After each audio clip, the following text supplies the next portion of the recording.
तर बघा मित्रांनो, 12वी बोर्ड परीक्षा अगदी 2च महिन्यावर आलेली आहे. तुमच्यासाठी प्रत्येक दिवस, प्रत्येक तास, प्रत्येक मिनिट आणि प्रत्येक सेकंड हा अगदीच महत्त्वाचा ठरणार आहे. तुम्हाला प्रत्येक मिनिटाचं नियोजन करायचं आहे. पुढील 2 महिन्यानुसार तुमचा रिझल्ट तसाच लागणार आहे. तुम्ही पुढील 2 महिने कसे युटिलाइज करता त्यानुसार तुमचा रिझल्ट येणार आहे. आत्तापर्यंत तुम्ही वर्षभर खूप मेहनत केलेली असेल, परंतु या 2 महिन्यात तुम्ही जर रिव्हिजन केली नाही तर तुमच्या त्या कष्टाचा काहीच फायदा होणार नाही. कष्ट करायचे म्हणजे नेमकं काय करायचं तर आपण आत्तापर्यंत जो अभ्यास केला आहे तो आपल्याला बरोबर येतोय का नाही, आपल्याला तो लक्षात राहतोय का नाही हे आपण बघायचे. म्हणजे त्याची पडताळणी करायची, परीक्षा बघायची आहे, त्याची परीक्षा देऊन बघायची आहे. ते कसं तर आपल्याला मग MCQ काही टेस्ट सिरीज लावायचे आहेत किंवा मग प्रिव्हियस इयर क्वेश्चन्स लावायचे आहेत, बोर्ड क्वेश्चन्स लावायचे आहेत, क्वेश्चन पेपर सोडवायचे आहेत, जेणेकरून आपण किती पाण्यात आहेत हे आपल्याला समजेल. तर आजच्या व्हिडिओमध्ये आपण biology chapter 2 reproduction is lower and higher animal या चॅप्टरमधील आपण काही इम्पॉर्टंट क्वेश्चन बघणार आहोत. व्हिडिओ आवडले असल्यास व्हिडिओला लाईक, शेअर, सबस्क्राईब नक्की करा. चला तर मग व्हिडिओला सुरुवात करूयात. तर बघा मित्रांनो, सर्वप्रथम इथे 1 मार्क्स क्वेश्चन्स आहेत, काही MCQ आहेत. आपल्याला बोर्ड परीक्षेसाठी 10 MCQ विचारलेले असतात, मग ते कोणतेही विचारले जातात.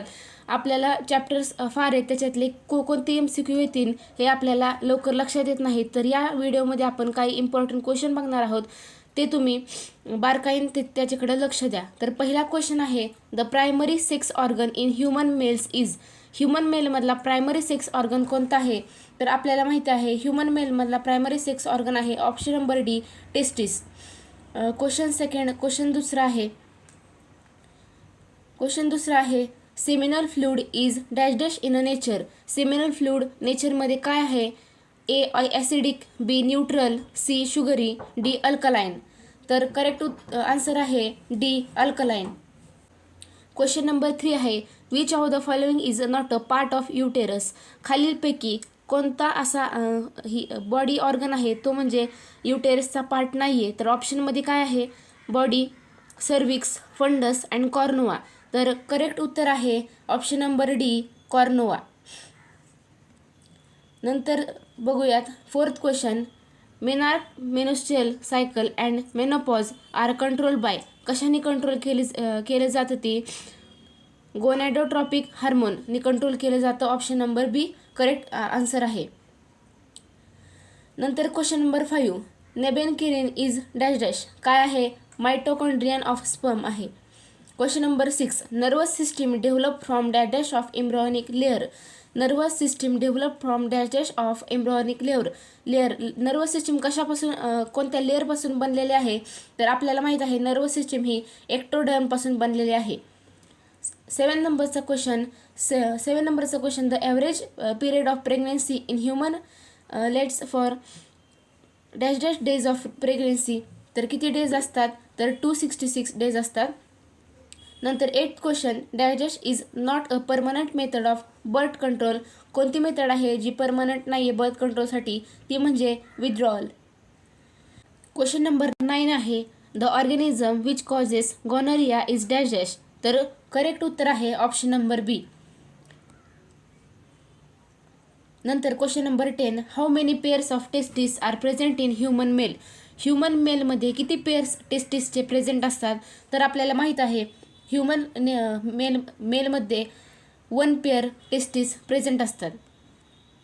नंतर 11 नंबरचा question, the animals produce by asexual reproduction are dash dash to their parents. काय आहे बरोबर उत्तर तर बरोबर उत्तर आहे option number C, morphological and genetical similar. 12th नंबरचा question, asexual reproduction by gemmule formation occurs in. आपण बघितलेलं आहे असेक्शुअल रिप्रोडक्शन जे की एक्झाम्पल आहे जेम्युल फॉर्मेशन, ते कशात ऑकर आहे तर आपल्याला माहीत आहे ते म्हणजे स्पॉन्जेसमध्ये घडून येते. 13 नंबरचा क्वेश्चन आहे, the aggregate of dormant cells capable of developing into new organism in gemmule is called as. काय म्हणतात त्याला तर ऑप्शन नंबर सी, आर्किओसाइट्स. नंतर बघा मित्रांनो, आता 1 मार्क्सचे आपण MCQज बघितले. आता 1 मार्क्स आपल्याला 1 मार्क्सचे सेंटेन्ससुद्धा विचारले जातात. त्यामध्ये बऱ्यापैकी आपल्याला डेफिनेशन्स विचारले जातात. तर आपल्याला जाताना प्रत्येक पॉईंटची एक डेफिनेशन आपल्याला माहीत असली पाहिजे, तर आपण हा क्वेश्चन व्यवस्थितरित्या टॅकल करू शकतो. तर क्वेश्चन फर्स्ट आहे, व्हॉट इज अ जेम्यूल. जेम्यूलची तुम्हाला डेफिनेशन तिथे द्यायची आहे. Question number second, by which method corals reproduce. Question number 3, name the enzyme secreted by the prostate gland. Prostate ग्लँडद्वारे सिक्रेट झालेल्या एन्झाईमचं नाव काय आहे, आपल्याला ते तिथं मेन्शन करायचं आहे. Question number 4, what is glans penis. Question number 5, what is atresia with respect to ovary in human females. Question number 6, name the hydrolytic enzyme selected by the acrosomes. Question number 7, what is a morula. Question number 8, what is the function of inner cell mass. Inner cell मासचं काय function आहे ते आपल्याला तिथं सांगायचं आहे. Question number 9, name the embryonic layer from which heart blood and vessel develop. अशी कोणती एम्ब्रॉयनिक लेअर आहे ज्यापासून heart blood and blood vessel develop होत आहे ते आपल्याला तिथं सांगायचं आहे. Question number 10, identify the permanent birth control method in the given diagram. अशा पद्धतीने सर्व आपल्याला क्वेश्चन अटेम्प्ट करायचे आहे. तिथे डायग्राम दिलेले आहे, त्या डायग्रामला लेबलिंग करायचं आहे. नंतरचा जो क्वेश्चन आहे तो म्हणजे what is a lactation. Lactation काय आहे, त्याच्यात अजून एक सब क्वेश्चन म्हणजे त्यातच क्वेश्चन विचारलेला आहे की which hormone is responsible for its irregular secretion. 11 नंबरचा क्वेश्चन आहे, mention any 2 different goals of RCH programme. आता आपल्याला माहीत आहे की चॅप्टर नंबर 2 मध्ये RCH प्रोग्रामचे गोल्स दिलेले आहेत, तर आपल्याला ते पाठ असले पाहिजेत. Question number 12, what is a MTP up to which month it is permitted. आता बघा मित्रांनो, कोणते झाले 2 मार्क्सचे क्वेश्चन झाले. आता 3 मार्क्स क्वेश्चन इज आपल्याला सेक्शन C मध्ये 3 मार्क्सचे क्वेश्चन विचारले असतात. 3 मार्क्सचे क्वेश्चन म्हणल्यावर आपल्याला त्याचं उत्तर अगदी डिटेलमध्ये लिहावं लागतं. तर चला बघूयात. क्वेश्चन नंबर पहिला आहे, explain various method of asexual reproduction in lower animal. आता आपल्याला हा प्रश्न सोपा आहे. व्हेरियस मेथड्स तिथं मेन्शन करायचे आहेत. दुसरा क्वेश्चन आहे, डिस्क्राईब द